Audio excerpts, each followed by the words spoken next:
এইবার যেহেতু আহলে হাদিস মৌলবীদের সঙ্গে আমাদের বহু জিনিসে মতভেদ আছে, তারা এই কোরবানি প্রসঙ্গে এমন কিছু কিছু মশলা বলছে যেগুলো মানুষের মধ্যে বিভ্রান্তি।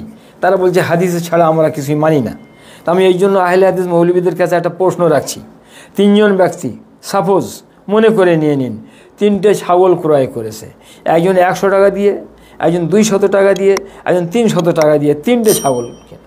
এই 3টে ছাগল চুরি হয়ে গিয়েছিল বা হারিয়ে গিয়েছিল বা কোনো প্রকারে পরবর্তীকালে এই ছাগলগুলো হাতে এসেছে, কিন্তু কোনটা কার এটা কিন্তু পার্থক্য করা যাচ্ছে না। এরা 3 জন এখন কোরবানি করতে চাচ্ছে, এরা কি প্রকারে কোরবানি করবে? তাহলে এদের জায়েজ হয়ে যাবে। হ্যাঁ, এরা কোরবানি করবে না করবে না, কিন্তু তারা কোরবানি করতে চাচ্ছে। যদি তারা কোরবানি করে, তাদের কোরবানি করার উপায়টা কি? কেন সে যেটা 100 টাকা দিয়ে কিনেছে, কিন্তু কোন ছাগলটা সে জানতে পারছে না। হতে পারে যে 300 টাকাওয়ালা ছাগলটা সে কোরবানি করে দিবে, যে 200 টাকা দিয়ে কিনেছে হতে পারে সে 300 টাকাওয়ালার কোরবানিটা করে দিবে, যে 300 টাকা দিয়ে কিনেছে সে 100 টাকার ছাগলটার কোরবানি করবে।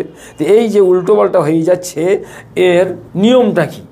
কী প্রকারে কোরবানি করলে তাদের কোরবানিটা সঠিকভাবে সিদ্ধ হবে, এইটা আমি আহলে হাদিস মৌলবীদের কাছে জানতে চাচ্ছি। আমি কোরবানির আগের দিন পর্যন্ত এর জবাবের অপেক্ষায় থাকলাম, অন্যথায় ইনশাল্লাহ এর জবাব আমি দিয়ে দিব। আর যারা আমার বিশ্বস্ত নির্ভরযোগ্য সুন্নি আলেম ওলামা পশ্চিমবাংলায় আছে, এর আগে যদি কেউ জানতে চান তাদের সঙ্গে যোগাযোগ করবেন, ইনশাল্লাহ এর জবাব তারা দিয়ে দিবে।